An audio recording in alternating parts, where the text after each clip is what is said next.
Hey everybody, welcome to BrickVault. My name's Jack and today is another LEGO Weekly News update. Let's start by showing off all the new Star Wars sets. These images come from toyark.com and they were taken at the New York Toy Fair last week. And here's what looks like one of the main sets from the new Star Wars Freemaker Adventures. It is the Star Scavenger. And also from the Freemaker Adventures is the Eclipse Fighter. And I like this one, we have the Resistance X-Wing Fighter. I think it's going to be pretty much an identical build to Poe's X-Wing Fighter, but I think it looks a lot better with that blue and gray. And we've seen a little bit of the Encounter on Jakku set before, but now we have a much better look at the Lugabeast. And I gotta say, I think I like the design for the Lugabeast on LEGO Ideas a lot better than the one made by LEGO. Not that I'm saying this one's bad, but maybe they could have used some darker blue. Here's the Clone Turbo Tank, and it looks pretty good. I always thought this vehicle translated really well with LEGO. And here's a set I'm looking forward to. It's Vader's TIE Advanced vs. A-Wing Starfighter, and I really like that detailing on the A-Wing. Here's a great one, it's Captain Rex's ATTE. This is a lot cooler from when he's older. This is cool, it's kind of like the Star Wars version of a mobile home, except it has guns. And the last set picture we are going to show you is from the Star Wars Advent Calendar. So this is an official spoiler warning. If you don't want to see what some of the minifigs and or builds are going to be, then please look away now, but don't worry, I'm just showing you the front box. Anyways, spoilers in 3, 2, 1. Now there was an initial rumor about what some of these featured minifigs were going to be, and it seems that the rumor was only half right. We do have a Snow White Chewbacca, and I like the Christmas colored ammo belt, and there's also a Stormtrooper Snowman, also correct. But we didn't hear about our festive Imperial crew member, who seems to come with ice skates, and the C-3PO was said to be chrome, and this one seems to look like he's gunmetal colored. Anyways, it looks pretty good though, and I like that Hoth Rebel Soldier seems to have dual molded legs. Now, the pictures for the Star Wars Rogue One sets have not yet been officially revealed, but there was one more extra Star Wars set that we got a picture of, and here is Lego Alderaan. And to my knowledge, this might be the first ever pre-built Lego set. Alright, that's obviously a joke. Saw it on Reddit, thought it was funny, made me laugh. Anyways, there is another bit of LEGO news, and that is there is a designer video released for the new Assault on Hoth set. Now, the community hasn't been taking too kindly to this new Ultimate Collector Series set. A lot of folks are saying it's just a bit too playable, and there isn't a whole lot of new stuff you can get. But I, for one, am at least excited to get these new minifigs. A lot of the printing is updated and very highly detailed. And links to this and everything we're talking about in the description below. In other LEGO Star Wars news, the Resistance Rises pilot episode has been released. It's a short little bit on Poe and C-3PO rescuing Admiral Akbar from Kylo Ren. And there's quite a bit of LEGO shenanigans going on here. But LEGO also released a trailer for the Freemaker Adventures. It introduces the new characters for the show a little bit and kind of sets the tone for the premise. One thing here that really perked my interest, there is a dianoga monster in the trailer. And I certainly hope this guy is released in one of the later Star Wars Freemaker sets. And in other LEGO news, the April promotional calendar is now available. And the main thing I'm excited to learn about from this calendar is the promotional polybag of classic Mr. Freeze. Between April 1st and 15th, if you purchase anything $75 or more, you get this polybag. And I just built the classic TV series Batcave set. It is awesome, so I cannot go without getting this minifig. There's a lot of other stuff going on with this calendar, of course, and I recommend that you check it out for yourself. Now let's move on to our LEGO Ideas segment. If you don't know what LEGO Ideas is, it's the website in which you can submit your own LEGO creation in hopes to having it become an official LEGO set. Now this week there were no new sets that reached 10,000 votes, so therefore there's no new sets that are now in the review stage. But like I said last week, the latest LEGO Ideas set to be released is the Labyrinth Maze. And if you check the promo calendar, there's a competition for using that maze between April 11th and April 15th. I'm not exactly sure what they mean by that, but I hope it's cool. But because there's no new LEGO Ideas news, I'm going to once again shamelessly promote my brother's LEGO Ideas set. He built a mini LEGO AT-AT that scales with the mini AT-SD and mini Snowspeeder. We did a video on that if you want to check it out, but let's go through the last few bits of LEGO news. The Brothers Brick website, which features a ton of custom creations, is having a Brick Bank promotional giveaway. They're an awesome site. I check out their feed all the time, and if you like their stuff, you can like their Facebook page, and you are entered into the drawing for winning a Brick Bank. And here is my favorite bit of news all week. Bricklink is updating their webpage. There are a lot of new things that come with this update, but I'm really hoping that those search tools are made a little bit more efficient. I do love this site, but navigating through it does sometimes make you feel like you're in another decade. Anyways, I really hope this new update works well. And moving on with the spirit of updates, LEGO's Rebrick site is getting a makeover as well. They released this little trailer here. This here is yet another platform for showing off your custom builds, and there's going to be prizes for these contests. So I certainly hope this thing takes off. And speaking of custom creations, let's take a look at some of our favorite ones from the week.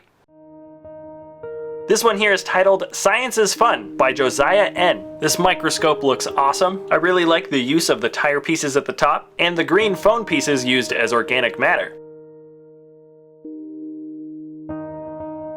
Here are the Hanging Gardens of Babylon by jaapxaap. It's an expertly crafted design, and there's just something about this color combination that really gets me. And this here is Cyberpunk Tripartite by Sam Malmberg. And in this build you can see, of course, 3 very distinct levels. On the top it looks very clean and classy, and it starts to get more grungy and crowded as you move down. And yes, it has a very awesome Blade Runner kind of feel to it. This creation wasn't exactly built this week, but it totally deserves a spot here. And here we have Arangr Castle Winter by SoccerSnyderi. This castle build has existed in other seasons, but this is the first time we have it in winter, and it is a very good build. I really like how all the snow hangs off the rocks and vegetation below the castle. We also have a bunch of very good separate interior scenes as well. This one here is titled Intro Build by Jens Fischer, but I'm just calling it Pond. It doesn't look too complicated, and in essence it really isn't, but the vegetation looks really good, and I like those layered tiles used on the water. It's subtle, but gives off a very good rippling effect.